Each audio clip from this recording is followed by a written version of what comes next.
Buenas tardes. Vamos a dar comienzo a este nuevo encuentro de Ciencias, Café de Ciencias virtual, organizado por la Facultad de Agronomía, a través de la Secretaría de Extensión, Bienestar Estudiantil y Graduado. Y en el día de hoy con una propuesta muy importante para todos los argentinos, porque bueno, el síndrome urémico hemolítico, este disparador Aprender a Cuidarnos, es un endemismo de nuestro país. Esto me han enseñado nuestros docentes investigadores, y realmente eso es muy preocupante, que sea un problema endémico de la República Argentina. Y también es muy importante que aprender a cuidarnos es justamente la clave para poder prevenir este síndrome urémico hemolítico que tanto afecta a la población infantil de nuestro país. Así que en este contexto y en el marco de un proyecto de extensión de nuestra universidad, en el cual ya se ha trabajado con distintas prevenciones y estrategias de prevención de enfermedades transmitidas por alimentos, y esta siendo una de las más importantes, quiero destacar que los disertantes son parte del cuerpo docente de la Facultad de Agronomía, graduados de la carrera de Licenciatura en Tecnología de los Alimentos, el licenciado Rodrigo Galicio y la doctora María de los Ángeles Dublan, y como les decía, son docentes de la facultad, egresados de la carrera de Licenciatura en Tecnología de los Alimentos, y como parte de ese equipo del proyecto de extensión que tiene que ver con estas prevenciones de alimentos, suma la doctora Melissa Piazza, pediatra del Hospital Materno Infantil de la ciudad de Azul, para hacer los aportes desde nada más ni nada menos de la mirada médica de este tema. Así que, bueno, les agradezco mucho la buena predisposición, les doy la bienvenida a todas las personas que están acompañando este nuevo Café de Ciencias, y les pido a todos preferentemente que cierren los micrófonos para que los disertantes puedan dar su charla. Cuando termine la charla se va a abrir una serie de consultas, y ahí sí vamos a poder interactuar. Así que bueno, les agradezco a todos la buena predisposición, bienvenidos a la Facultad de Agronomía, a este espacio virtual, y adelante. Muchas gracias Ángeles, Rodrigo y Melissa por esta nueva entrega. Hasta luego.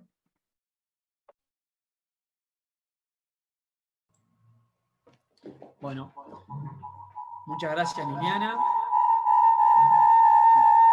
Esperen que tengo un problema con el audio.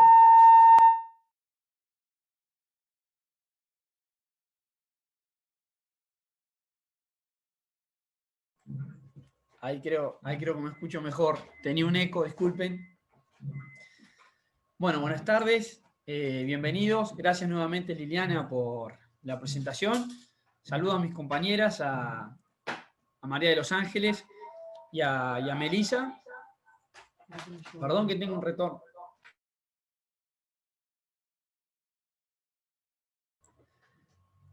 Bueno, la idea de este Café de Ciencias es dar un paneo sobre el síndrome urémico hemolítico, aprender a cuidarnos. Surge en torno al día de la lucha contra el síndrome urémico hemolítico, que se conmemoró el 19 de agosto en honor al natalicio de Carlos Gianantonio, médico pediatra en nuestro país, una eminencia, uno de los precursores en el estudio de esta enfermedad, que ha hecho grandes aportes tanto al diagnóstico como al tratamiento de esta enfermedad que afecta a nuestros menores. Así que desde el año 2013, como les decía, para conmemorar su natalicio, se brindan campañas de prevención apuntadas a la lucha contra el síndrome urémico hemolítico.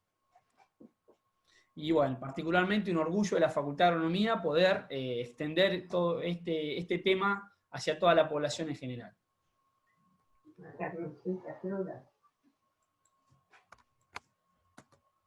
Bueno, para arrancar, ya mis compañeras saben que cualquier cosa que tienen que agregar, levantan la mano, interrumpen, agregan. Las enfermedades de transmisión alimentarias son aquellas que se producen por el consumo de alimentos contaminados o agua. Una de ellas, muy importante, es el síndrome urémico hemolítico. ¿Qué es el SU? Por sus siglas, obviamente. Es una enfermedad endémica en nuestro país que tiene aproximadamente entre 400 a 500 casos por año. Somos uno de los países con mayor valores en casos de esta enfermedad.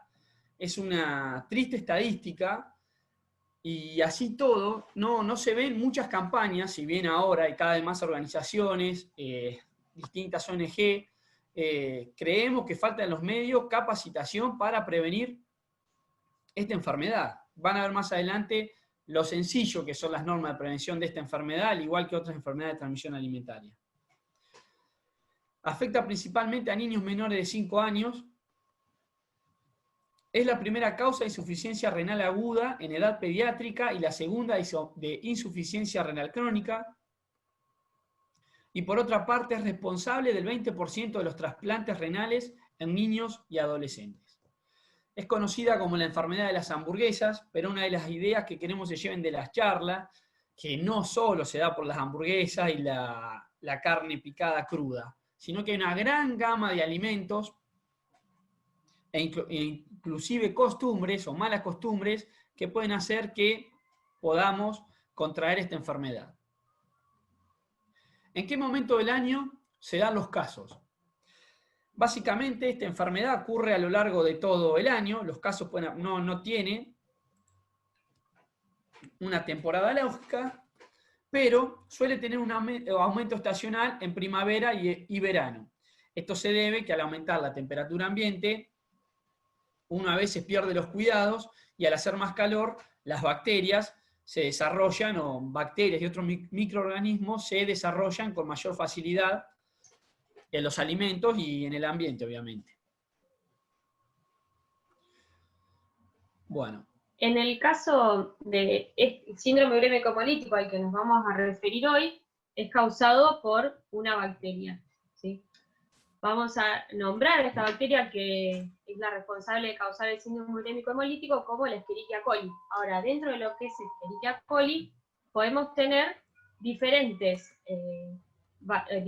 grupos de bacterias que tienen la capacidad de enfermar al hombre y otras que no, que son comensales y que forman parte de la flora habitual que tiene el hombre en su intestino, ¿sí? Disculpa, María, que... ¿Se trabó? Ahí va, a ver. Bien. Bien. En el caso de la Escherichia coli, que es responsable de producir el síndrome urémico hemolítico o de los cuadros que se complican el síndrome urémico hemolítico, vamos a hablar de un grupo específico de esa bacteria que tiene la capacidad de producir una toxina. Esta toxina es, como dijimos antes, algo que produce la bacteria y que es la responsable de provocar el daño en los diferentes órganos, que después vamos a ver un poco con Melissa todo lo que es el cuadro clínico, pero el daño que se causa en el organismo de la persona tiene que ver con justamente esta capacidad de la bacteria de producir la toxina, ¿sí? A su vez, esas Escherichia coli que son responsables de causar la enfermedad en el hombre, tienen otras estrategias que le permiten poder establecerse en el organismo del ser humano, ¿sí? En el caso de Argentina, la principal responsable de los casos de síndrome urémico hemolítico es la que se denomina Escherichia coli O157H7, que justamente en su mayoría las O157H7 tienen la capacidad de producir toxina, pero también hay otras Escherichia coli, como las O145, O26, O111, que son formas de identificar a esas bacterias que tienen la capacidad de producir enfermedades graves en el hombre. Sí, pero principalmente la gravedad del daño que ocasiona está relacionado justamente con la capacidad de producir toxina. Entonces, muchas veces van a ver que a lo largo de la charla, cuando las nombremos, vamos a hablar de las Escherichia coli STEC, justamente porque vamos a hacer mención a las que tienen la capacidad de producir toxina Shiga. ¿Pasás? Bien.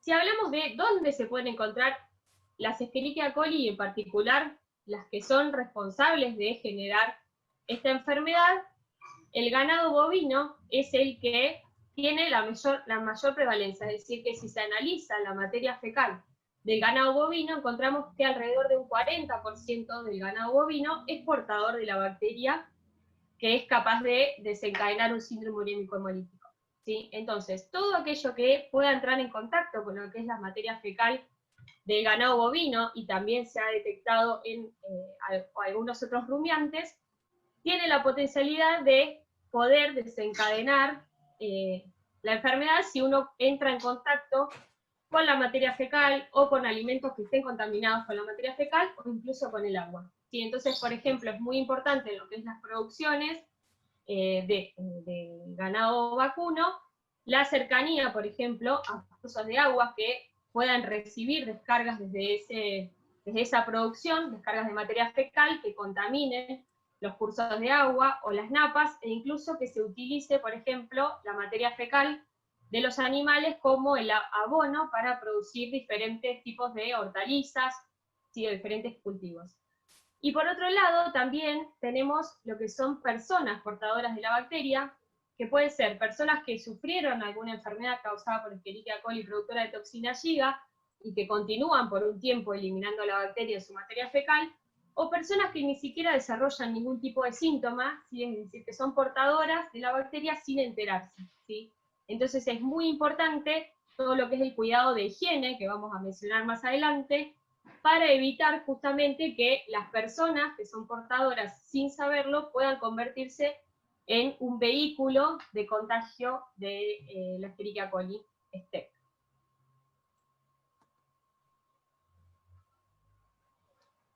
Como mencionábamos recién, entonces, a partir de lo que es los animales y la materia fecal de esos animales, puede ser que se contamine lo que es el ambiente en el que viven esos animales y a su vez se disemine entre los animales que comparten ese espacio físico, y a la vez todo lo que sea productos derivados de esos animales, como la carne, la leche, los cursos de agua que mencionábamos recién, que pueden estar cerca, o incluso las producciones de origen vegetal que estén en cercanía a zonas en las que puede haber estiércol de los animales que potencialmente están infectados, o incluso cuando ese abono, ese estiércol o esa materia fecal de diferentes producciones animales se utiliza como abono en las producciones hortícolas, ¿sí? Si el humano consume alguno de los alimentos que está aportando la bacteria, entonces puede desarrollar la enfermedad. Como mencionaba Rodrigo anteriormente, las personas que son afectadas principalmente son los menores de 5 años, pero en los últimos años se ha visto que esa edad se extiende un poco más, y entonces han aparecido casos de niños de 11 o de 13 años, e incluso en uno de los brotes que vamos a mencionar más adelante, se vio que el rango de edades afectadas era entre los 20 y los 40 años, ¿sí? Entonces, si bien lo típico es que sean menores de 5 años, puede haber personas de diferentes edades que se vean afectadas por la presencia de la bacteria Escherichia coli, productora de toxina Shiga. Y como dijimos recién, puede ser la transmisión también persona a persona. Para agregar, en la actualidad, también puede ser responsable del aumento de casos el tema del cambio de cría de los vacunos. La cría en feedlot se ha podido demostrar que muchas veces permite que la bacteria recircule entre los animales, por así decirlo, al estar en mucho menos espacio, más hacinado, por así decirlo, esa bacteria va recirculando entre los animales y cada vez más son los que la llevan en su intestino. Una aclaración cuando hablamos acá de lo que es contacto persona a persona, si no es que una persona que tenga el síndrome urémico o que haya consumido un alimento que esté contaminado con Escherichia coli, productora de toxina Shiga, tenga la capacidad de enfermar a otra, sino que siempre el contacto es fecal oral, es decir, que es a través de la materia fecal, que es donde está presente la bacteria. Bueno, ¿qué alimentos pueden estar contaminados con Escherichia coli? Bueno, básicamente se la ha asociado con los de origen animal, principalmente, bueno, la carne vacuna, la leche, pero se ha demostrado a lo largo de los años la cantidad de alimentos que pueden ser portadores de la bacteria. Bueno, tenemos la hamburguesa como el principal asociado, se habla de la enfermedad de la hamburguesa, como dije anteriormente, pero ha habido casos por yogur, por salamines, chorizos, siempre, como decía María, algo que si está contaminado el alimento con la bacteria, sea lo que sea, si no tuvimos una buena higiene y no eliminamos la bacteria, podemos llegar a pescar, o pueden llegar a pescar más que nada los niños, la enfermedad. Para demostrarle, ha habido casos en rábano, consumo de rábanos, lechugas, espinaca, los brotes. Hoy en día están muy de moda las ensaladas, por ejemplo, los brotes de soja, manzanas, melón, pepino. Fíjense en los vegetales. Básicamente, ¿qué pasó con estos vegetales? En algún momento fueron contaminados, no tuvieron una buena práctica higiénica al momento de elaborar el alimento, y ese alimento contaminado llegó al consumidor. Pero lo que queremos dejar en claro es que la bacteria puede estar en todos lados. Y obviamente en el agua de consumo. Como les decía María recién, las personas portadoras de la bacteria pueden contaminar los alimentos y el agua. Cuando hay falta de higiene, principalmente lavado de manos, podemos, por casos de contaminación cruzada, hacer llegar o hacer circular la Escherichia coli mucho más fácil. Tenemos casos desde, bueno, la preparación de las mamaderas, al darle de comer a los menores, el tema de las tablas, que más adelante lo vamos a explicar, y también el agua, la calidad del agua de recreación que utilizamos.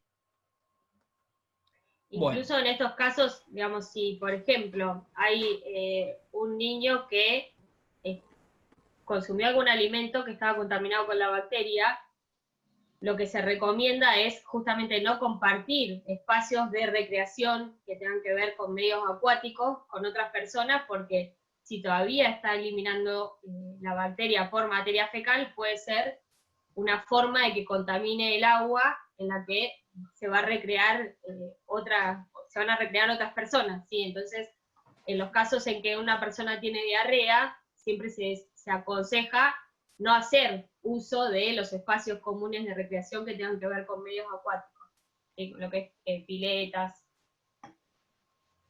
Incluso más adelante vamos a dar algunos casos particulares para que vean en los distintos focos de contaminación con la bacteria que han dado a distintos brotes de síndrome urémico hemolítico a lo largo del mundo. Bueno, acá le vamos a dar entrada a Melissa, que nos va a explicar muy bien qué síntomas puede producir el síndrome urémico hemolítico. Bueno, muchas gracias por la invitación, saludos a todos, muchas gracias por participar de este encuentro. Bueno, algo que me pareció súper importante antes de hablar de los síntomas, y que por ahí no las quise interrumpir, es que Argentina tiene las tasas más altas en el mundo de casos reportados de síndrome urémico hemolítico. Por eso es una enfermedad que además de ser endémica es muy importante que la podamos charlar, que podamos hablar sobre todo de la prevención, porque es una enfermedad súper prevenible.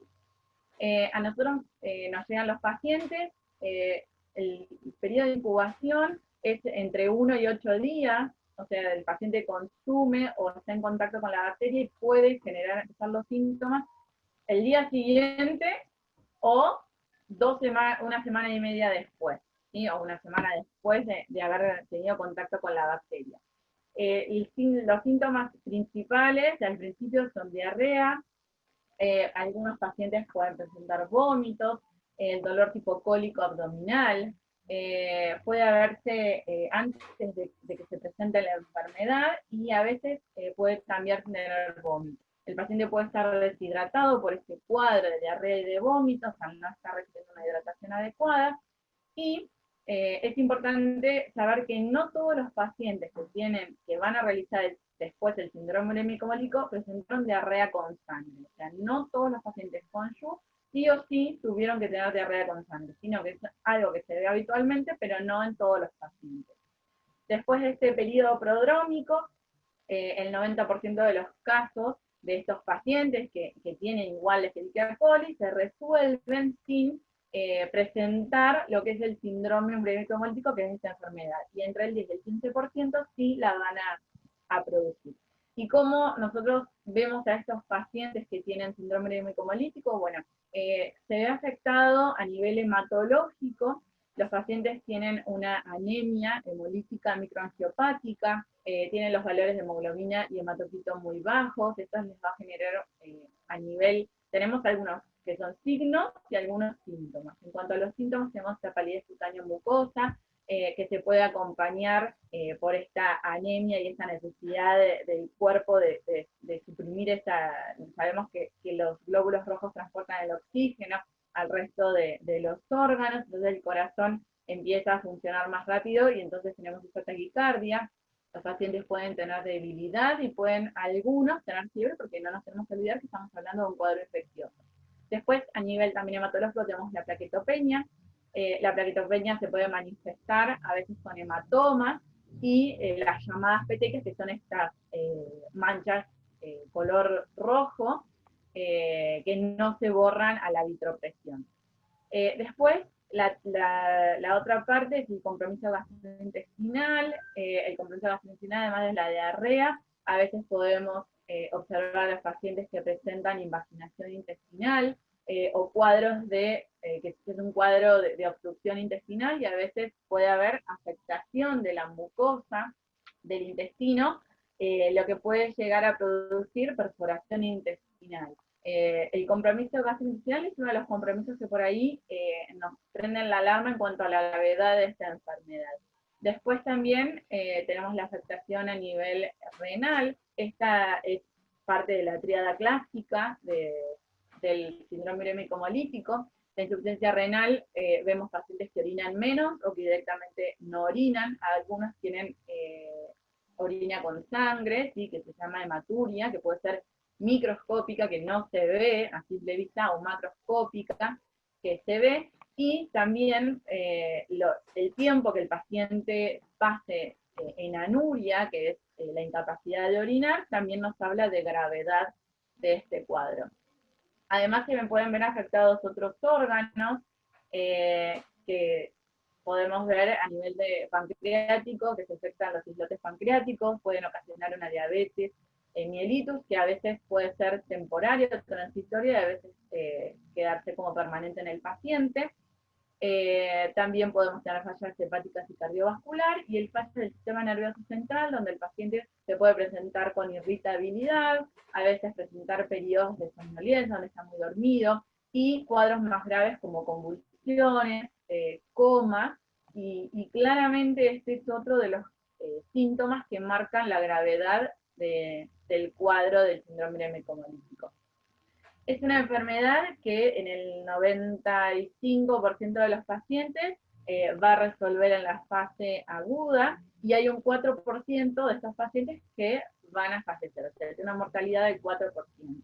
Dentro de los pacientes que tuvieran síndrome urémico hemolítico y pudieran sobrevivir, hay muchas morbilidades que quedan en estos pacientes, y eso es importante saber, porque si bien es una enfermedad que puede producir la muerte, es una enfermedad que también en el 90% de los pacientes se curan, pero quedan con alta tasa de morbilidad. ¿Qué son estos? Son secuelas. Un 62% de los pacientes presentan una recuperación completa, ¿sí? Sin ninguna secuela. Pero hay pacientes que después quedan con problemas renales, que a veces son evidentes, como una insuficiencia renal crónica terminal. Eso son la menor cantidad de pacientes, que es un 3%. Otro porcentaje queda con la afectación renal, lo que les produce una hipertensión arterial o una proteinuria prolongada en el tiempo. Y hay pacientes que, si bien van a normalizar la función renal, y van a tener todas estas secuelas que van a tener que ser controladas, se dice que hasta el paciente sea adolescente.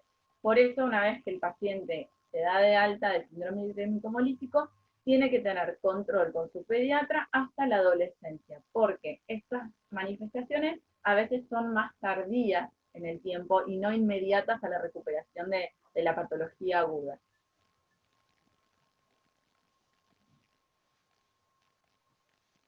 Bueno, para comentarles, como les dijimos hace un rato, vamos a relatar algunos brotes de Escherichia coli, ST, que ha habido a lo largo del mundo. Vamos a arrancar con este brote en Argentina. Fíjense, para no asociarlo con los alimentos nada más, en 2003, 80 niños de entre 9 y 37 meses, 14 afectados, 13 con diarrea aguda. Dentro de los 14 afectados, la mamá de uno de los niños con un cuadro de diarrea aguda. Y de esos niños afectados, uno de esos casos evolucionó a síndrome urémico hemolítico. Luego de un estudio de la materia fecal principalmente, se pudo determinar que la causa eran, que portaban la bacteria Escherichia coli gigatoxigénica de la variedad O103H2 y O26H11, y básicamente cómo se contaminaron, cómo llegaron a enfermarse. Un largo estudio epidemiológico determinó que la infraestructura del lugar era la guardería de un hospital. La infraestructura del lugar no era adecuada, sobre todo la que estaba cerca del lactario. El lactario donde preparaban las mamaderas para los más chiquitos. Vieron que el azulejado era deficiente, uno de los baños estaba muy cerca y por lo visto algunos malos hábitos de higiene de quienes manipulaban las mamaderas hicieron que se contaminen. Por lo tanto, fíjense en cómo un mal hábito, probablemente una falta de lavado de manos, luego de ir al baño de una de las maestras, hizo que puedan contaminarse un montón de chicos y como les decía, a la vez uno de los padres, la mamá de uno de los chicos, también terminó enferma. Otro caso, Estados Unidos y Canadá, en 1998. Se trata del caso de los jugos Otvela. Es una empresa que hacía jugos de manzana, de pera, y particularmente aparecen 65 personas afectadas, 13 evolucionaron a síndrome urémico hemolítico, una niña fallecida, y se aisló de distintas muestras de jugos. Se llegó a la conclusión, imagínense que estos estudios tardan mucho tiempo, porque hay que recabar información, entrevistar a las personas involucradas, y muchas veces es difícil llegar a una muestra del alimento, en este caso, que puede haber estado contaminado. En este caso se pudo lograr y se asoció a un jugo de manzana. ¿Qué tenía en particular este jugo de manzana? Al hacer una investigación dentro de la empresa, descubrieron que dentro de la cadena de producción del jugo de manzana había falta de higiene, se compraba a algunos proveedores que vendían manzanas en mal estado y a la vez había una deficiencia en el lavado de la materia prima, y un pequeño detalle, esos jugos estaban sin pasteurizar. Por lo tanto, fueron vector de la bacteria que no solo afectó a Estados Unidos, sino que tuvieron también productos, llegaron a Canadá. Uno de los casos más particulares fue el de Japón, en la región de Osaka, que se dio en 1996. Particulares porque en sí fue la mayor cantidad de niños afectados, casi 7.500 niños de edad escolar. Muchos presentaron diarrea, dolor, fiebre, y la investigación llegó a demostrar, se pudo aislar, que había una empresa que distribuía rábano blanco, que compraban en una granja, por así decirlo, y lo distribuía en los comedores escolares y en algunos servicios de comida de esta región. Esos brotes de rábano blanco justamente estaban contaminados, se pudo aislar la bacteria O157H7. Fíjense, estamos hablando de vegetales. Hasta ahora no he nombrado carnes. Otro de los casos más también rutinantes, mucho más nuevo, fue del 2011. También fue muy grande la cantidad de personas afectadas y tuvo una particularidad, que es lo que decía Ángeles hoy. Generalmente la CETEC afecta a los niños menores. pero esto era una cepa que tenía varias características que la hacían hipervirulenta, que logró afectar a adultos mayores. Hubo 53 muertes, fallas renales, síndrome urémico hemolíticos. Se pudo aislar la bacteria O104H4 y bueno, fue todo un revuelo en Europa porque primero se culpó en Alemania, bueno, en una de esas ferias que se venden distintos productos, bueno, se vendían los brotes, los famosos brotes que se consumen ahora, y después pepinos encurtidos. En un principio se pensó que los responsables eran pepinos contaminados que provenían de España. Se terminó demostrando, bueno, en la Unión Europea se prohibió la comercialización de pepinos, de un montón de otras hortalizas. Bueno, imagínense económicamente, además, el impacto de cerrar el mercado, más la muerte ni hablar. Y se terminó llegando a la conclusión que el principal responsable fueron los brotes de fenogreco que provenían de Egipto. Este es otro caso particular por galletas. En Estados Unidos, bueno, se vendía la masa cruda. Uno puede comprar los potes de masa cruda y luego en su casa puede preparar las galletitas.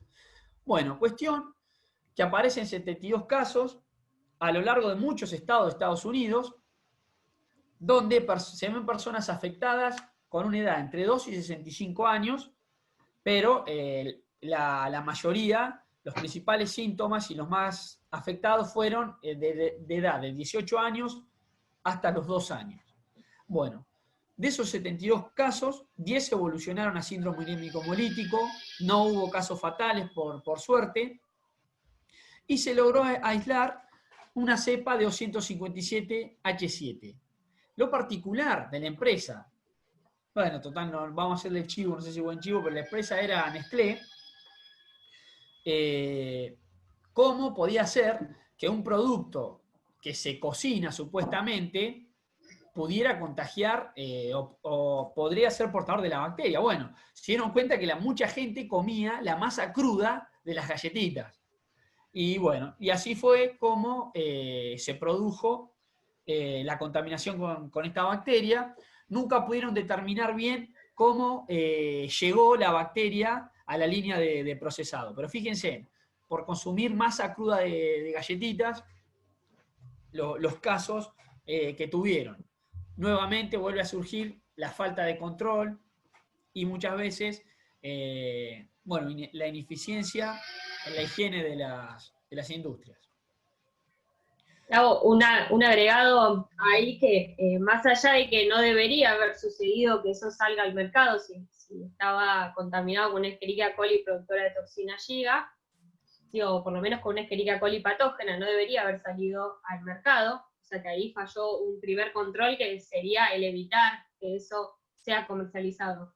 Pero por otro lado tenemos desde el punto de vista de dónde nos paramos como consumidores, ¿sí? Porque uno como consumidor debe aprender a mirar las etiquetas, a mirar los rótulos de los alimentos y a respetar las indicaciones que se dan en esos envases, ¿sí? Porque nos dice desde el modo de preparación a la forma de conservación, por ejemplo, que son cuestiones que nosotros tenemos que tener muy en cuenta a la hora de consumir los alimentos y de respetarlas, porque eso está establecido de esa manera justamente para evitar que si algo de esto se escapó y no debía salir al mercado y salió igual, uno pueda bajar el riesgo, es decir, cumplir con la forma. Si dice servir 3 minutos, es servir 3 minutos, y si dice que no se debe consumir sin cocinar, como era este caso, no se debe consumir sin cocinar, ¿sí? Pasa. Bien. Vamos a hablar un poco, que es a lo que nos convocaba la charla de hoy, que es cómo prevenimos el síndrome urémico hemolítico. Hasta ahora estuvimos hablando de que es una enfermedad endémica en nuestro país, que tenemos el peor de los récords, si se quiere, a nivel mundial, porque estamos en el primer lugar de una enfermedad en la que no queremos estar, y que además no tiene un tratamiento específico, sino que lo que se hace es tratar de sostener al paciente que tiene esa enfermedad y de que la calidad, digamos, de su vida en el transcurso de la enfermedad sea de la mejor manera posible. Entonces es muy importante que nosotros hagamos uso de todas las estrategias que son fáciles de implementar en nuestros hogares para tratar de minimizar el riesgo de consumir un alimento o consumir agua que esté contaminado con la bacteria y, en el peor de los casos, desarrollar síndrome urémico hemolítico. Una de las cuestiones más importantes que vamos a hacer mención es lo de una cocción completa de los alimentos. Dijimos, el ganado vacuno es el principal portador, entonces ponemos el foco de atención en todo lo que es productos cárnicos, ¿sí? ¿Cuál es el riesgo de esos productos cárnicos? Que durante el momento en el que se sacrifica el animal, en el momento de faena, esa carne se contamine con materia fecal de la bacteria que puede estar contaminada con Escherichia coli, productora de toxina Giga. Entonces, ¿de qué manera nosotros como consumidor podemos evitar o reducir el riesgo?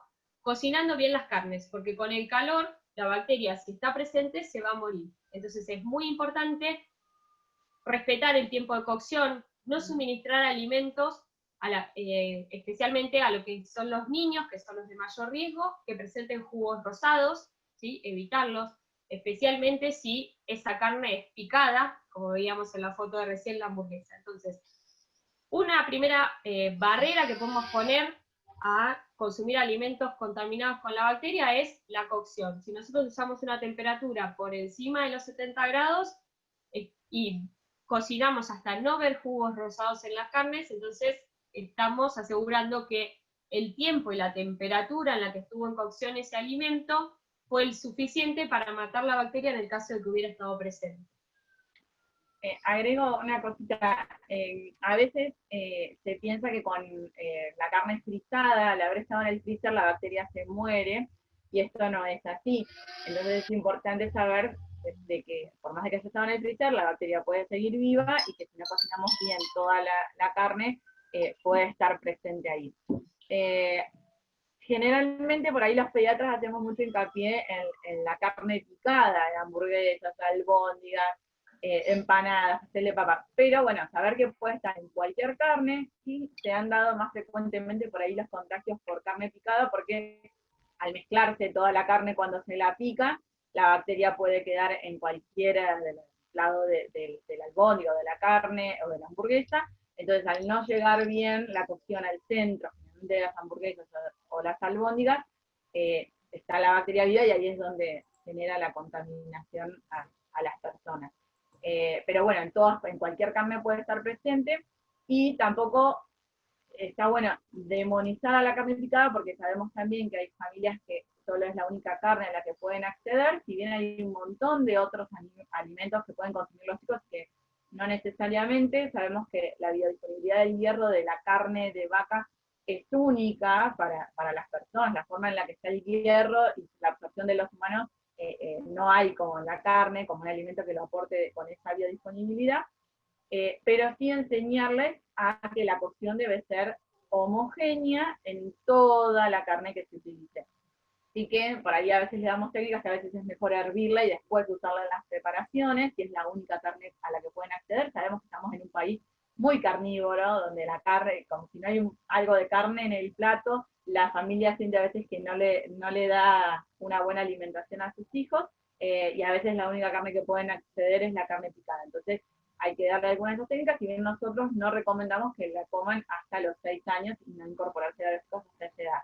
Pero bueno, sabemos que a veces la realidad de lo que uno recomienda no es la realidad de las casas de las personas, y está bueno darles como otras herramientas para que puedan llevar a cabo una alimentación con el alimento que ellos quieren darles, y que aún así sea segura para los niños.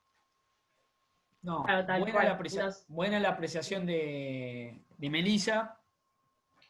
Bueno, si bien, como les decía, no se recomienda darle a menores de 5 años carne picada, bueno, la realidad es otra. Particularmente de este proyecto, surgió que fuimos a distintos comedores, jardines maternales, donde, bueno, veíamos su forma de trabajar, y obviamente, una de las materias primas que tenían, que se les enviaba, era carne picada.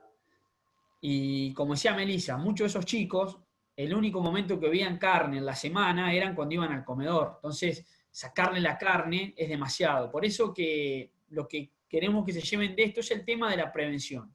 Si bien si uno puede evitar dársela, mejor, mejor, pero el tema de la prevención, de estar atento, cómo lo cocinamos, el método de cocción. Y algo importante, no darla no comprarle afuera, o sea, en un puestito, por ahí comprar una hamburguesa o albóndigas. Esto mejor, si lo vamos a hacer, lo hacemos en casa, donde nos aseguramos que la cocción va a ser perfecta. Porque a veces los chicos muerden la hamburguesa y adentro está cruda y ahí la dejan, la dejan. Pero por ahí ya adquirieron la bacteria en este trozo que comieron. Entonces, por eso, nosotros en pediatría les decimos que, bueno, si es la única carne que les van a dar, que la cocinen bien en casa, pero nunca la consuman comprada afuera, o en un supermercado, o en un negocio de comida rápida, o preferentemente no. Y otra cosa además con la hamburguesa, que está tan demonizada, no es la idea tampoco, es uno de los alimentos, la hace peligroso justamente que cuando se pica, como decía Melissa, la bacteria del exterior pasa al interior, pero es uno de los alimentos que se cocina con mayor facilidad. Bueno, cualquiera si le hizo a una plancha o una parrilla, se cocina fácilmente, lo que demuestra que cuando se han hecho hamburgueseadas y se han visto casos de la enfermedad, es porque realmente esas hamburguesas fueron sacadas, bueno, sin estar bien cocidas, por el hecho, bueno, por ahí son muchos chiquitos ahí exigiendo, y es un hábito. Faltaba cocinarlas bien con lo sencillo que es cocinarlas, pero bueno, en el apuro, y muchas veces la gente no toma conciencia de la importancia de cocinarlas bien, y después tenemos todos estos tristes casos. ¿Seguís, María? ¿O? Otro de los requisitos muy importantes, de las medidas que tenemos que tomar, es el uso de agua potable. Es decir, que siempre el agua que vamos a utilizar para los diferentes usos que le podemos dar en lo que es preparación de alimentos y en lo que es higiene personal y para el consumo humano, es tener una provisión de agua segura, que sepamos que ha sufrido o ha pasado por un tratamiento para ser potable, es decir, que se han eliminado aquellas bacterias que pueden enfermarnos, entre ellas la Escherichia coli productora de toxina Giga. Entonces, respetar siempre eso. Por ejemplo, es muy común en algunos lugares el consumo de agua de pozo, que sabemos que viene directamente de las napas y que no tiene ningún tratamiento de potabilización. Entonces, en esos casos, tomar la precaución de hervir el agua durante 5 minutos, dejarla enfriar para después poder utilizarlas en las diferentes cocciones o para consumo. O la otra forma es agregar 2 gotas de lavandina por cada litro de agua, dejarlo reposar durante media hora y después sí poder utilizarla para estos usos que mencionábamos recién. ¿Sí? Siempre ante la duda de si es una fuente de agua potable, es conveniente realizar alguno de estos 2 métodos para no correr el riesgo, digamos, de consumir agua o de utilizar agua para lavar frutas o verduras o para cocinar que pueda estar contaminada con bacterias que nos enferman.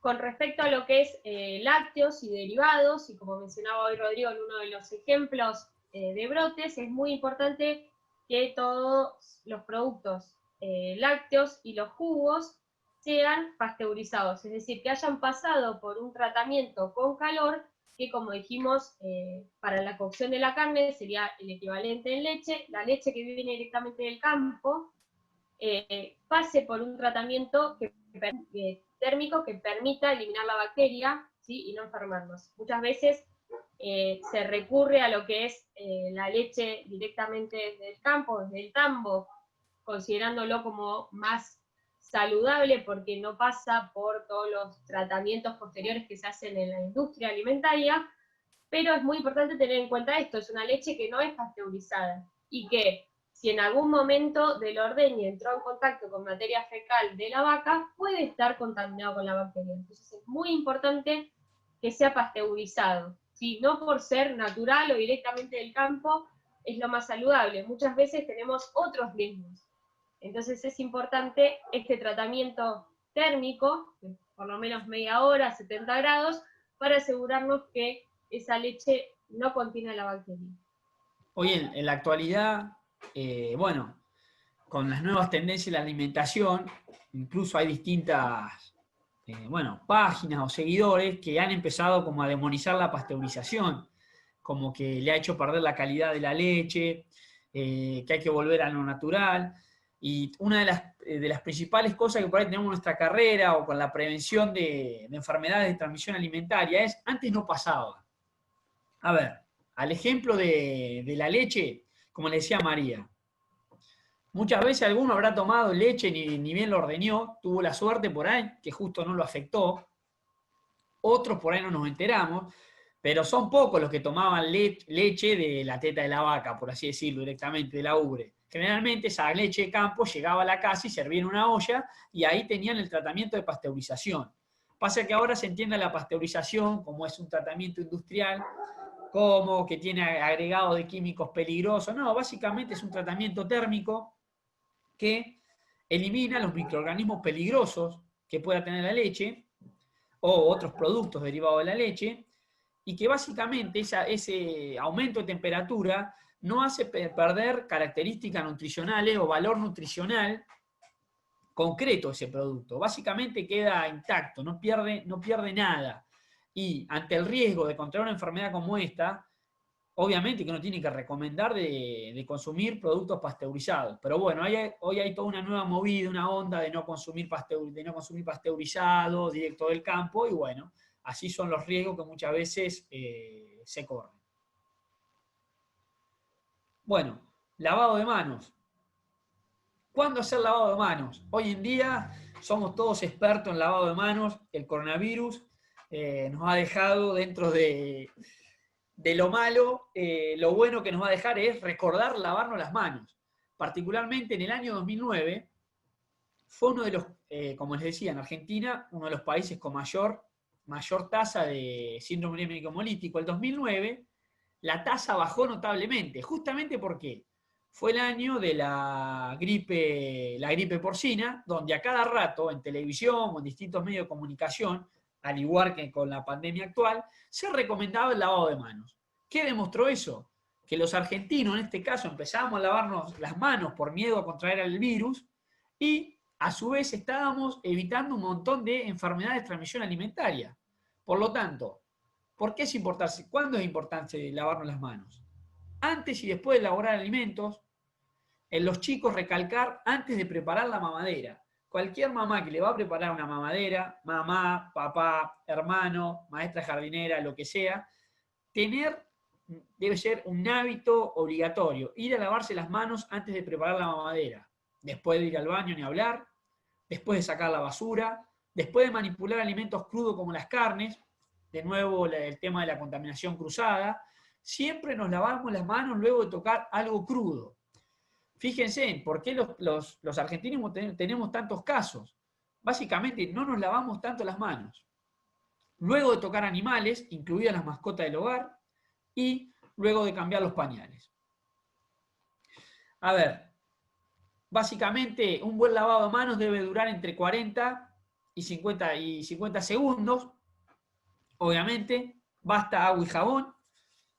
Como tenemos ahí en el gráfico, vemos en el esquema, generar bastante espuma, pasarnos entre los dedos, detrás de las manos, los pulgares, debajo de las uñas, muñecas, y enjuagar con agua.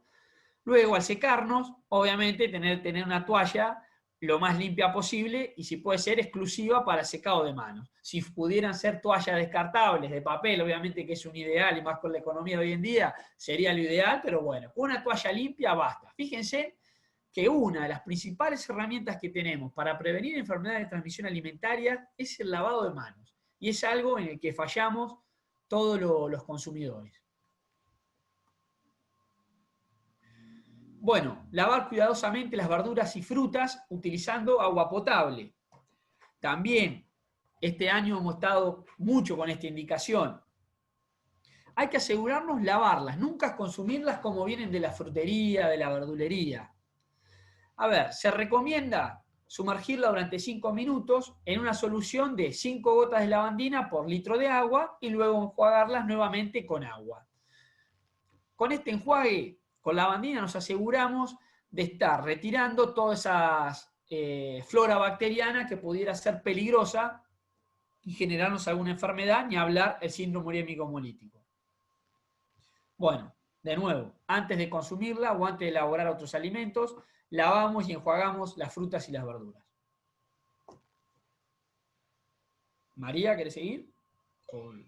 Esto es un poco lo que hablábamos hoy con respecto a lo que es la cocción de la carne, justamente, como comentaba Melissa, el hecho de que las carnes se puedan contaminar con la materia fecal, si nosotros pensamos en un trozo de carne, esa materia fecal estaría en la superficie, ¿sí? Es decir, que si estuviera presente la bacteria, se encontraría en la superficie. Si cocinamos el trozo de carne, nos aseguramos que esa superficie llegue a la temperatura suficiente como para que la bacteria se muera. Pero en los casos en los que los alimentos son con carne picada, es mucho más difícil lograr, aunque no es imposible, sino que a todo lo contrario, prestamos atención a que no haya jugos rosados y les podemos asegurar que la cocción sea correcta, pero es más difícil que el centro del alimento, sea una albóndiga, sea una hamburguesa o es un chorizo, logre la temperatura y el tiempo necesarios para que la bacteria se muera. Entonces, como el mayor riesgo, dijimos, es entre los niños menores de 5 años, evitar que ellos consuman este tipo de alimentos. Y por otro lado, también tenemos todo lo que son salamines y chacinados que muchas veces se suministran a los niños, se les permite el consumo y han sido responsables de casos de síndrome urémico hemolítico en nuestro país, justamente porque no tienen un tratamiento de cocción. Entonces, si la bacteria se encuentra presente, es otro de los vehículos posibles de transmisión. Y algo que podemos hacer como papás es no solo no darle, en la medida de lo posible, no darle estos alimentos a nuestros hijos, sino explicarles por qué no se los damos. Porque a veces ellos después acuden a otra casa o a un cumpleaños donde hay hamburguesas y ellos nada, se las ofrecen y las comen, y si no les explicamos esto o no nos encargamos de averiguar qué es lo que van a dar de comer en el cumpleaños, yo sé que a veces puede quedar medio pesado, pero la verdad estamos hablando de la salud de nuestros hijos y de poder estar dentro de ese 10% de los que se contaminan con la Escherichia coli que hagan el SU, y es una enfermedad que te puede dejar secuelas para toda la vida, así que no estamos hablando de nada que pase así como si nada. Entonces es importante involucrarnos en eso también, en la educación de nuestros hijos, que son los multiplicadores, y nosotros lo pudimos ver bien con el trabajo que hicimos en los jardines maternales, y en los jardines, perdón. Sí, tal cual, porque ellos incorporan súper bien la información que hay alimentos que les pueden afectar la salud y la verdad es que no se olvidan. Y le explican mejor ellos que nosotros, convencen más ellos que nosotros seguramente. Sí, fíjense que la Anita está enojada. A ver, el tema de las hamburguesas con los niños, no sé si por la televisión, todo. Mi hijo más grande, Martín, tiene 4 años y él quiere comer hamburguesas. Y bueno, no tiene que explicarle. Y bueno, así que le hacemos el pan con el sésamo a veces, le metemos cosas y él está contento con una hamburguesa. Claro, hamburguesas de legumbres también se pueden hacer, o de pollo, que por ahí son más saludables y con también menor riesgo. Ese sándwich de hamburguesa en casa. Y esta diapositiva es letal, porque la verdad que yo por lo menos viendo eso ya me dio un hambre que... Pero bueno, vamos a seguir con lo nuestro. Bien, es muy importante también lo que es mantener la cadena de frío de los alimentos. Hoy hablamos de la cocción. La otra pata, digamos, en cuanto a la temperatura para controlar el crecimiento de la bacteria, es mantener el frío. Como les decía Melissa hoy, no es que porque esté en frío la bacteria se va a morir, ¿sí? Sino lo que sucede es que esa bacteria deja de multiplicarse, o si se multiplica lo hace lentamente, es decir, que no aumenta el número de bacterias en el alimento. Entonces, es muy importante que en todas las etapas de comercialización de esos productos, y una vez que nosotros los compramos y los tenemos en nuestra casa, respetemos que siempre deben estar en la heladera y que si los sacamos para utilizarlos, lo devolvamos rápidamente a la heladera una vez que terminamos de utilizarlo, e incluso no utilizar o no hacer uso de lo que es el yogur, por ejemplo, que ha habido casos en nuestro país de llevarse un yogur para una actividad y entonces anda el yogur en la mochila dando vueltas hasta que los chicos terminan la actividad, porque todo ese tiempo, si hubiera estado contaminado con la bacteria, le estamos dando nutrientes que la bacteria necesita para crecer, tiempo, porque estuvo paseando en la mochila todo ese tiempo, y además temperatura, porque empieza a estar a una temperatura ambiente que a la bacteria le resulta agradable para poder multiplicarse, ¿sí? Entonces, al momento de consumirlo, puede ser que el riesgo sea aún mayor si estuvo todo ese tiempo fuera de la heladera.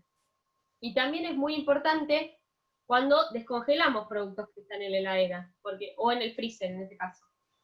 Si vamos a descongelar, es muy importante que lo hagamos o en la heladera, es decir, que nos anticipemos en el tiempo a eso que vamos a utilizar, lo saquemos del freezer y quede en la heladera, en una bandeja, para evitar que los jugos que se van generando a medida que se descongela el alimento caigan sobre otros alimentos que estén en la heladera, pero dejar que eso ocurra en frío. La otra forma sería hacer el descongelado usando la función del microondas en el caso de que dispongamos de un microondas. Nunca hacerlo sobre la mesada, porque ¿qué es lo que sucede en la mesada? Todo lo que está más hacia la superficie de ese alimento se empieza a descongelar. Y el centro permanece congelado. Entonces, hasta que logramos que toda esa pieza que sacamos para que se descongele realmente esté descongelada, toda la superficie estuvo mucho tiempo expuesta a temperatura ambiente, que decíamos recién que es algo que la bacteria necesita para multiplicarse, y además estuvo en un alimento que tiene nutrientes disponibles para que esa bacteria pueda multiplicarse, ¿sí? Sumado a todo el tiempo que lleva a descongelar ese alimento sobre una mesada. Entonces, el riesgo de que la bacteria crezca, que cuando consumamos el alimento la carga de esa bacteria sea muy alta, es muy importante. Entonces, siempre descongelar dentro de la heladera o en el microondas, nunca en la mesada. Y como decíamos hoy, respetar el mantenimiento de esa cadena de frío en cada uno de los puntos, desde que se elabora el alimento en las empresas elaboradoras en adelante, cuando se transporta y se tiene almacenado en diferentes lugares, si fuera el caso, o directamente se lleva a los puntos de venta.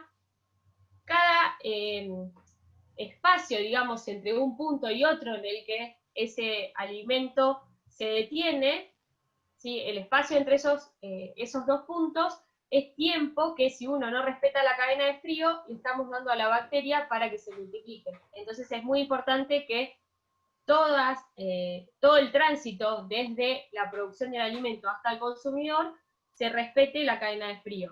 Una cosa a tener en cuenta es, por ejemplo, cuando vamos al supermercado, que a veces por el recorrido y la disposición de los productos dentro del supermercado, se saca primero lo de heladera.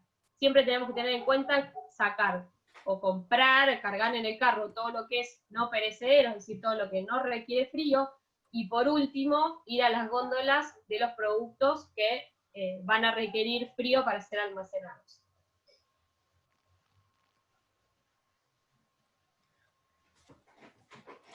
Bueno. Con respecto... Sí, María. No, sí. Bien, en algunos puntos hablamos de lo que es la contaminación cruzada. ¿Qué es la contaminación cruzada? Si nosotros hablamos de alimentos, podemos tener alimentos que, por ejemplo, estén contaminados con la bacteria y otros que no estén contaminados. Entonces, lo que tenemos que buscar todo el tiempo mientras estamos elaborando los alimentos que se van a consumir es que esos alimentos, entre el que sería listo para consumir o que sospechamos o consideramos libre de bacteria o de menor riesgo, entra en contacto con aquellos alimentos que potencialmente podrían estar contaminados con la bacteria. Es decir, que siempre los tenemos que separar, porque si entran en contacto, lo que puede suceder es que un alimento que sea listo o que ya esté listo para consumir, se contamine por entrar en contacto con otro alimento o con otra superficie que esté contaminada con la bacteria, ¿sí? Entonces, siempre tenemos que separar lo que es alimentos crudos de alimentos cocidos o listos para consumir, ¿sí? Por ejemplo, en el caso de usar tablas, tener tablas para diferentes usos. Por ejemplo, si vamos a cortar carne cruda, usar una tabla que sea distinta de la tabla que vamos a usar cuando esa carne esté cocida. Lo mismo con los utensilios, si no puedo usar el mismo cuchillo que usé para la carne cruda, después para cortar la carne que ya esté cocida. Si hablamos de, por ejemplo, vegetales, tener el cuidado de que si usamos una tabla cuando ese vegetal todavía no había sido lavado, no sea la misma tabla que usamos cuando el vegetal ha sido lavado adecuadamente. Poder separar entonces lo que es crudo de lo que es cocido o listo para consumir, ya sea en las superficies que vamos a estar usando, como en los utensilios que usemos para manipular esos alimentos. A veces la realidad de las familias es que no van a tener un montón de tablas, y en este caso, o sea, si bien esto es lo ideal, higienizar bien las tablas, sanitizarlas con la lavandina, desinfectarlas, y también tener, no sé si lo iban a decir más adelante, creo que no, cómo colocamos los productos en la heladera. Sí. Si bien hay que separar los crudos de... En la próxima de creo que en la próxima diapositiva. En la próxima. Perdón. No, pero dale. No la chequeé bien, porque la estoy chequeando. Ahí está, dale. Bien. Bueno, no, esto es importante, por ahí siempre todo lo que esté crudo, sobre todo las carnes, ponerlas en recipientes y no solamente en platos o en las bolsas, en las heladeras, porque esto a medida que va pasando el tiempo va perdiendo ese líquido o ese jugo y puede ir contaminando los alimentos que están por debajo, y por eso también los alimentos crudos se ponen en los recipientes en los estantes de abajo y los cocidos en los estantes de arriba. Hay que tener cuidado con lo que ponemos en las puertas también, porque sabemos que hay menor conserva de la cadena de frío en las puertas porque es lo que se abre mucho más. Así que hay que tener cuidado sobre todo con los lácteos, de no ponerlos en las puertas, que es una costumbre que tenemos. Tal cual, pero las cajitas de leche que están cómodas en la puerta, no es recomendable. Cómodas, Sí, y siempre, bueno, respetar el receptáculo de las verduras, que también muchas veces se lo usa para un montón de cosas. Ahí van las verduras. Y lo que le decía Melissa, lo principal es evitar que lo crudo pudiera chorrear lo que está cocido. Por lo tanto, es clave poder separar, colocar lo crudo, colocarlo en la parte de abajo y separarlos bien en tuppers o lo más hermético posible. Otra cosa, para mejorar el rendimiento de la heladera, nunca hay que sobrecargar la heladera. Tendemos a cargarla con muchas cosas y ¿qué pasa? No permite circular el aire dentro y por lo tanto hay productos que no enfrían bien. Y eso puede ser, puede afectar nuestra salud y además afecta el rendimiento de la heladera. Y después, hoy con lo que hablaba María, volvemos a hacer las compras, lo primero que tenemos que guardar son los alimentos perecederos. Los que requieren frío, enseguida a la heladera. Y con respecto también está bueno que por ahí tener como costumbre, que bueno, una vez que guardamos lo que va en la heladera, de por ahí sanitizar los vegetales y las frutas, ni bien llegamos, entonces ya los guardamos, limpiamos bien el cajón de las verduras, entonces ya sanitizamos de ahí y ya después están aptas para consumir. Porque si no, después nos olvidamos, estamos corriendo con los tiempos y cortamos y no esperamos los 5 minutos. Así que, como una buena práctica, es por ahí, el día que llegamos a hacer las compras, guardamos primero lo que va en la heladera y después sanitizamos los vegetales y los guardamos. Otra cosa, con respecto a los productos que vamos a utilizar, que vamos a guardar en la heladera, los huevos. Nunca lavar los huevos antes de meterlos en la heladera. Nunca. Cuanto mucho, fíjense que hay un receptáculo especial para los huevos. Cuanto mucho con un cepillo en seco, tratar de sacarle la suciedad que pueda tener la cáscara. Pero ¿qué pasa? Si nosotros lavamos esos huevos, los dejamos sumergidos, como suele hacerse para lavarlos, la cáscara del huevo no es impermeable. Entonces, ¿qué pasa? Las bacterias que están en la superficie pasan con esa agua al interior del huevo, e imagínense que adentro del huevo tienen un ambiente nutritivo espectacular. Lo dejamos en la heladera y esas bacterias estuvieron nutriéndose de todo lo que tiene el huevo. Cuando los vamos a consumir, y si incluso no los cocimos bien, podemos tener un montón de problemas. Por lo tanto, los huevos más vale en el receptáculo de la heladera como corresponde, pero no lavarlos. Bueno, hoy María les decía, es clave respetar las fechas de vencimiento. No solo respetar las fechas de vencimiento, seguir las instrucciones. Por algo tenemos una legislación en nuestro país donde se dice cómo se debe rotular los alimentos y qué información debe tener ese rótulo. Por lo tanto, dentro de la información más importante que vamos a encontrar va a ser la fecha de vencimiento, que es la fecha en la que el alimento debe dejarse de consumir, sobre todo lo que son productos lácteos, y además leer las instrucciones. Fíjense que atrás del alimento nos va a decir, una vez abierto, guardar en la heladera y consumir un máximo de 72 horas. Siempre respetar las instrucciones. Y por lo tanto, de nuevo, la fecha de vencimiento, no correr riesgos. Si está vencido, no se debe consumir. Incluso, bueno, sabrán, si vamos a algún mercado y nos toca un lácteo vencido, si vamos y lo tienen que cambiar al momento. ¿Cómo descubrimos la fecha de vencimiento? Generalmente aparece con la leyenda consumir antes de, validez, vencimiento, pero es clave leer el rótulo, toda la información que tiene el rótulo y la fecha de vencimiento. Bueno, con respecto también viene al síndrome urémico hemolítico, respetar la prohibición de bañarse en aguas contaminadas. A ver, se han dado casos de niños con síndrome urémico hemolítico donde se determinó que una de las causas fue haberse bañado en una pileta deficientemente clorada. Por lo tanto, son cuestiones a tener en cuenta. No todo el agua nos podemos meter. Nosotros, en algunos lugares donde hay paisajes naturales con recreación abierta, bueno, se le hace análisis al agua y salen los medios de comunicación si esa agua es apta para la recreación. Justamente para evitar que esos efluentes puedan haber estado contaminados con alguna bacteria. Y ni hablar si es el Escherichia coli, que puede generar el síndrome urémico hemolítico. Y por último, también con el tema de, ahora es muy usual hacer abono, hacer el compost casero, siempre recordar, bueno, y también en las quintas, no solo al momento de hacer abono para tener una quinta en nuestra casa, evitar el uso de heces de distintos animales.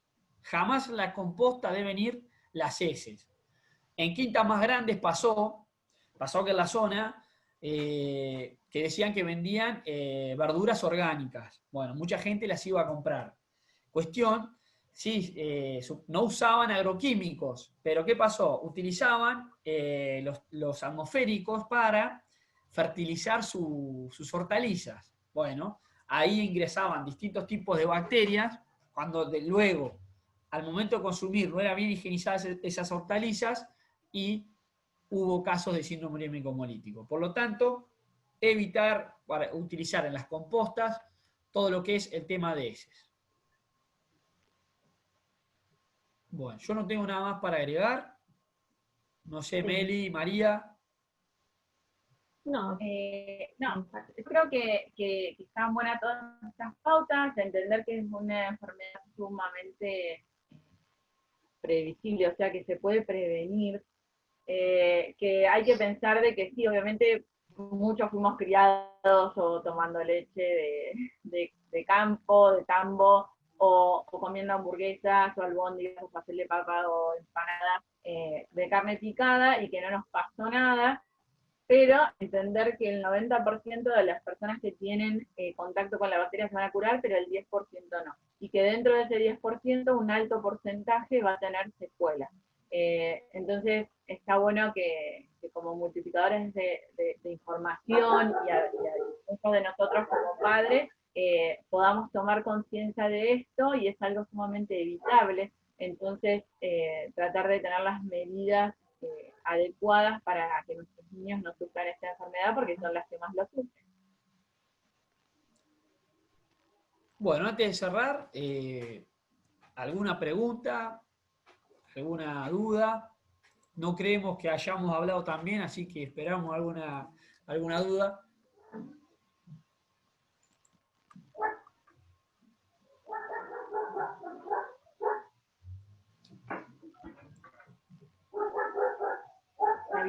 del chat, ¿no? Si no escriben,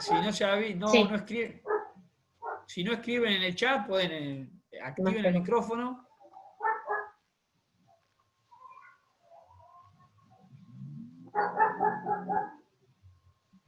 Ahí les están diciendo que más que completo, los están felicitando también por la claridad. Y la verdad que sí, es importante si uno quiere o abrir el micrófono para preguntar, o hacer la pregunta por el chat, pero realmente fue muy pormenorizado, muy claro, los distintos aspectos. La verdad que son relevantes, y es tan sencillo como complicado, porque realmente con lo que es la limpieza de manos, con distintas medidas de seguridad, como lo que es la cocción de alimentos, la pasteurización, realmente es una preocupación que en nuestro país sea un endemismo, que sea el país. Y bueno, creo que estas charlas de difusión colaboran justamente con esto, con la prevención, que es la herramienta principal para poder prevenir el síndrome urémico hemolítico. Así que, bueno, como ustedes bien dijeron, el día 19 de agosto fue el Día Nacional de la Lucha contra el Síndrome Urémico Hemolítico, y en ese contexto desde la facultad surgió esta idea de hacer una charla multiplicadora, y también se elaboró un dossier elaborado que está a disposición para que sepan todas las personas que están escuchando la charla, que en la página de la facultad también hay un dossier, estos datos y con más datos de distintos integrantes, es más amplia la participación en ese dossier, con distintas miradas sobre el síndrome urémico hemolítico, que también está disponible en la página web para aquellos que quieran mirarlo. Ahí reitero, si hay otra pregunta, o algo que les haya quedado por decir a ustedes, a los disertantes. No, yo particularmente agradecer a todos los que estuvieron presentes y tomaron el tiempo de escucharnos. Todo lo que decimos, sobre todo creemos que estas medidas salvan vidas, o mejoramos la calidad de vida de la gente, por lo tanto que sea nuestra voz y puedan comunicar. Fíjense que básicamente estos pequeños hábitos que pasamos, como lavarse las manos, cocinar correctamente los alimentos, son hábitos sencillos y que muchas veces no los respetamos. Por lo tanto, la importancia de difundirlas, y no solo, bueno, estamos previniendo el síndrome urémico hemolítico, sino un montón de enfermedades de transmisión alimentaria. Así que, bueno, nuevamente gracias, y gracias a la facultad, a nuestra querida facultad que nos da el espacio, y además estamos orgullosos de poder difundir y ser la voz de nuestra facultad. Y bueno, a Meli, del Hospital de Niños, Materno Infantil Argentino Diego, que la verdad es un equipo de trabajo espectacular. Tenemos un hospital de niños genial acá en Azul. Gracias. Ahí justo Mariale comentaba algo en el chat de la contaminación cruzada en los comercios de tipo carnicería, y yo creo que les conté siempre una anécdota donde yo estaba en la carnicería. La del queso, me la acuerdo. Y claro, y me cortaba la carne el carnicero, y cuando le pido un pedazo de queso, ese rico que tenía ahí arriba, me la corta con el mismo cuchillo que había cortado la carne. Y la verdad es que yo me quedé muda y no le pude decir nada al carnicero, y obviamente no volví más a esa carnicería, pero creo que todos de una buena manera y con respeto podemos decirle a la gente que sirve los alimentos, porque por ahí para nosotros ya no servía, pero sí iba a servir para los próximos clientes y para las próximas personas que fueran a comprar, donde el carnicero iba a tener más en cuenta de que lo estamos mirando y de cómo tiene que ser la manipulación de los alimentos. Tal cual, o lo que es comercialización, por ejemplo, de pan, que es muy común por ahí en las carnicerías que también te vendan el pan y es con las mismas manos que están cortando la carne y te están armando el pedido de carne, después toman el pan para venderte el pan. Así que es muy importante ese tema. También como consumidores empezar a prestar más atención de las cosas que compramos, en qué lugares compramos y cómo se maneja. Me ha pasado por ahí cuando pagás, que con las manos llenas de sangre te cobran y te dan la plata y vos metés el billete en la billetera y está todo lleno de sangre y de todo lo que puede ir acompañado de esa carne cruda. Bueno, ahí están escribiendo ahí me impulsa. Bien. Que el año yo quería que viene hacer se mención, pueda... porque Sí, la vi bueno. entre los asistentes, que está Betty, que era una de las promotoras del grupo, con el que trabajamos en los jardines maternales. Nosotros como grupo estuvimos yendo a todos los jardines de la ciudad de Azul, los públicos y los privados, con un cuento para hacer prevención del síndrome urémico hemolítico, junto con gente Con un cuento inventado por Betty. Y un cuento que era inventado por Betty, que está Y las presente. hamburguesas de goma espuma. Está silenciada, pero está. Y sí, claramente se vio en Azul, que no sabemos si fue coincidencia o qué, nosotros pensamos que no, que tiene que ver con toda esta información que le dimos a los chicos. Hubo una baja en la cantidad de casos al año siguiente de nosotros haber hecho toda esa campaña que nos llevó casi un año, o medio año, creo, un poquito más de medio año, y en la que nos divertíamos un montón y los chicos se entretenían un montón a través de este cuento con esa Ichicoli y esas hamburguesas también de goma espuma, donde los chicos interactuaban con nosotros sobre la importancia de prevenir esta enfermedad y lo transmitían a sus papás. Seguramente el año que viene, cuando volvamos a nuestra nueva normalidad, probablemente retomemos esa actividad. Se estuvo hablando, bueno, este año sí, se estuvo hablando para hacerla este año, y bueno, coronavirus no nos dejó. No, ese grupo fue genial y... Bueno, el comentario era que seguramente, bueno, dentro de todo lo malo del coronavirus nos va a dejar hábitos, como bien decía Rodrigo hoy, del lavado de manos, la importancia del lavado de manos, la prevención, mirar un poquito más todos los hábitos de higiene que por ahí no se tenían naturalmente incorporados, así que dentro de toda la problemática que tiene la contingencia de la pandemia, va a dejar esto que son los buenos hábitos, en cuanto a la prevención y que tiene que ver con la limpieza de manos, manipulación de alimentos, lo que planteaban recién de la limpieza de todo lo que sea las hortalizas antes de introducirlas en la heladera, que también es muy importante esa prevención, o por lo menos un primer lavado y después antes de consumirla un segundo lavado, me parece que realmente es importante. Acá les están diciendo que se puede hacer virtual la campaña. Y sí, por ahí con los maestros sí, por ahí con los chiquitos es más complicado la llegada, pero siempre es bueno cuando hay buena predisposición por parte de los docentes, por parte de los pediatras, de las instituciones en general, como para acercarse a la comunidad, porque me parece que de eso se trata, de interactuar con la comunidad, de dar lo mejor y de devolver lo que todos los egresados de las universidades públicas tenemos, el compromiso con la sociedad, para poder devolver eso que la sociedad nos ha dado, que es nada más ni nada menos que poder tener un título universitario, así que realmente me parece que de eso se trata. Así que bueno, este grupo, que insisto que es bastante más amplio, ha colaborado y ha demostrado en todo este tiempo, y realmente el virtuosismo de interactuar con el hospital de niños también es muy importante, porque llega con la mirada desde el ámbito médico, que se complementa perfectamente con el ámbito de los profesionales de la tecnología de alimentos.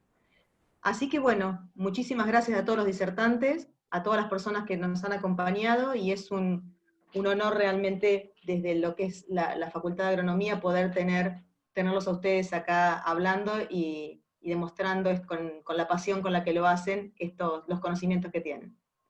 Así que muchísimas gracias. Gracias a todos. Muchas gracias a todos. Hasta pronto. Gracias.